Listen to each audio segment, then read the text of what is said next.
Bonjour et bienvenue dans cette vidéo. Dans la série sur les addictions, je vous parle aujourd'hui de la dépendance affective.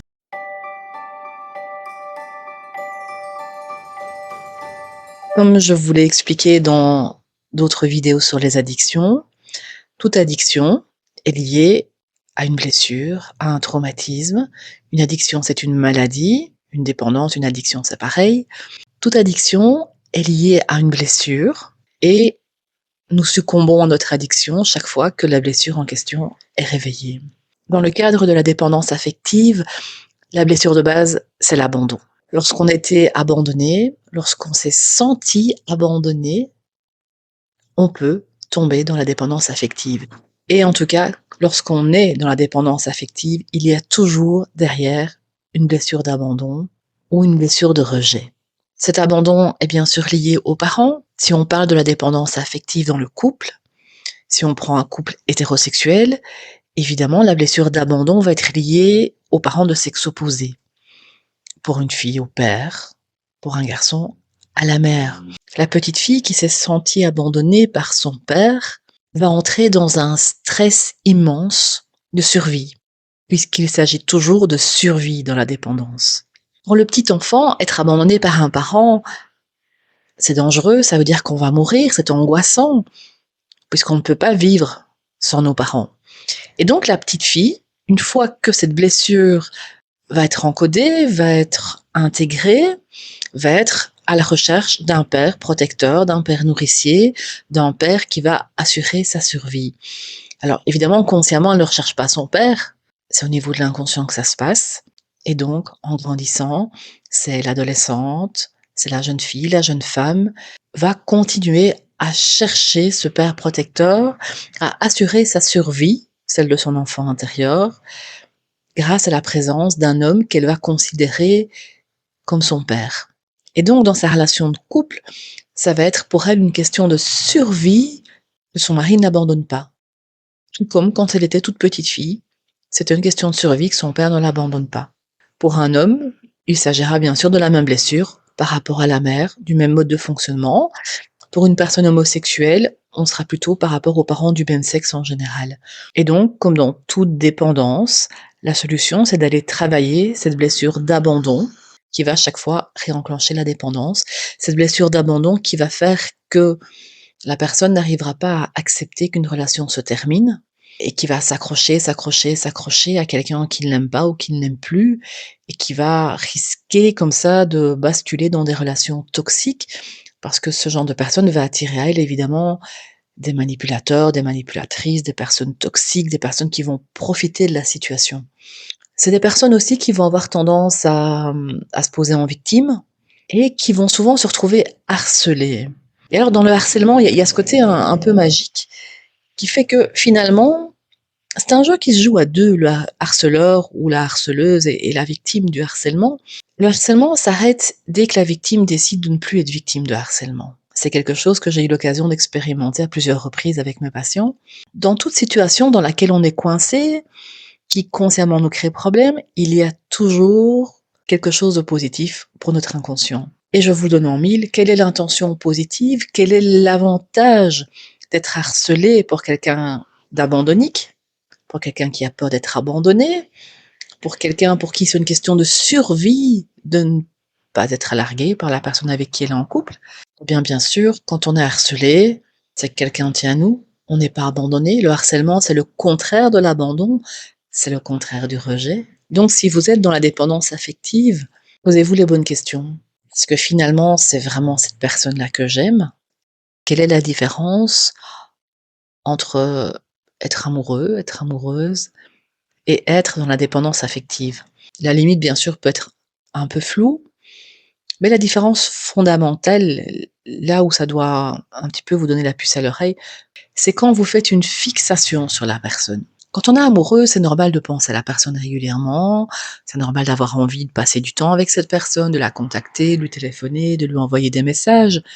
Mais à partir du moment où c'est vraiment une fixation, que vous n'arrivez pas à penser à autre chose, que vous n'arrivez pas à vous recentrer sur vous, que vous n'arrivez pas à vous concentrer sur quoi que ce soit, il y a des chances qu'on soit plus dans la dépendance affective. Alors tant que la relation fonctionne, c'est pas tellement un problème en général. Souvent, la personne qui est dans la dépendance affective va être attirée par quelqu'un qui est aussi dans la dépendance affective, donc tant que ça fonctionne, c'est pas trop problématique en général. Là où ça va créer problème, c'est quand un des 2 va décider d'arrêter la relation. Et là, la personne qui n'a pas choisi d'arrêter la relation, celle qui va se faire plaquer, quand elle est dans la dépendance affective, elle va vraiment s'agripper, s'accrocher à la personne, elle va se mentir à elle-même, elle va s'inventer toutes les excuses du monde pour se prouver que cette personne l'aime toujours, alors que non, c'est terminé, l'autre personne a décidé d'arrêter la relation, mais la personne qui est dans la dépendance affective refuse d'y croire, refuse de lâcher prise, refuse d'accepter la vérité. Quand on est simplement amoureux et que la personne arrête la relation, ça peut faire un choc, parfois on le voit arriver, parfois pas. On est triste, il y a un deuil à faire, mais voilà, ça prend du temps, mais on peut accepter que, OK, la personne ne nous aime plus, elle ne veut plus être avec nous et donc ça prend le temps qu'il faut, quelques semaines, quelques mois, parfois quelques années si ça a été une relation très forte, mais on sait que c'est terminé, c'est fini, les liens sont coupés, on doit passer à autre chose et faire le deuil. Dans la dépendance affective, il y a un déni. Il y a une certitude que l'autre personne va revenir. Il y a une forme de psychose qui fait que on ne veut pas accepter, on ne peut pas accepter que l'autre ne nous aime plus ou ne veut plus de nous tout simplement parce que c'est vital, parce qu'il y a cette peur vitale, cette peur viscérale qu'on a connue pendant la petite enfance, que papa ou maman nous abandonne et donc la peur de mourir là derrière. Et donc dans notre inconscient, si la personne nous abandonne, on meurt. Voilà pourquoi la personne n'arrive pas à lâcher prise et se convainc que l'autre l'aime toujours. Alors évidemment, ce qui n'aide pas, c'est que la personne qui est dans la dépendance affective va avoir tendance à être avec quelqu'un qui est aussi dans la dépendance affective et donc qui n'arrivera pas non plus vraiment à couper les liens et donc après une rupture, va continuer à garder des contacts, à montrer des signes, ambigu. En même temps, c'est je veux plus être avec toi, mais je te prends dans mes bras quand je te vois, ou je te regarde d'une certaine façon, ou je fais des sous-entendus. Il va y avoir plein de signes contradictoires qui vont encourager ce côté-là chez cette personne qui est en attente finalement de la décision de l'autre, qui est dans la dépendance affective et qui va être persuadée que l'autre va revenir puisque l'autre lui laisse des signes. En général, les gens qui vont s'énerver en vous disant je ne veux pas de dépendance affective, je refuse de dépendre de qui que ce soit sur le plan affectif, je refuse tout attachement. Ce sont justement des gens qui sont dans la dépendance affective. Et donc, ce sont leurs peurs qui s'expriment. Ce sont des gens qui ont tellement peur de leur propre dépendance affective et qui n'en sont pas conscients qu'ils vont en fait complètement s'anesthésier sur le plan affectif, complètement se couper de leurs émotions pour se faire croire que ils n'ont besoin de personne et qu'ils sont totalement autonomes, totalement indépendants sur le plan affectif. Se faire croire qu'ils n'ont aucun problème affectif. On voit ça notamment chez les personnes qui ont un problème d'attachement, qui sont dans l'attachement insécure désordonné.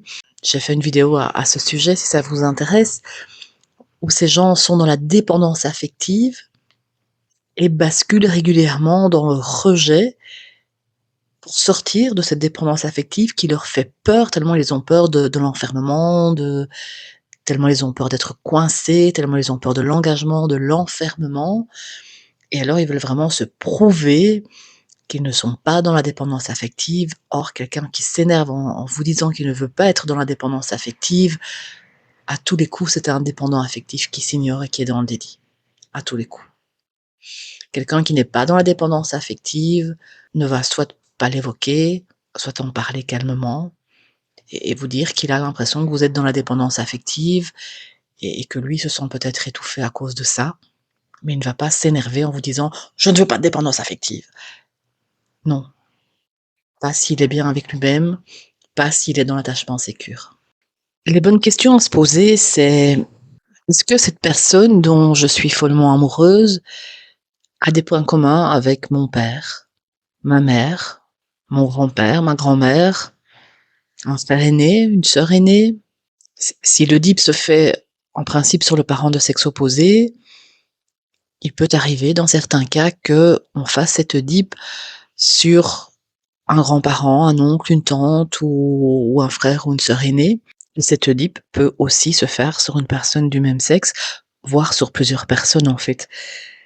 Donc posez-vous la question, est-ce que cette personne qui m'attire follement, dont j'arrive pas à me passer, est-ce qu'elle ne me rappellerait pas un ou plusieurs membres de ma famille? Physiquement, à qui est-ce qu'elle ressemble?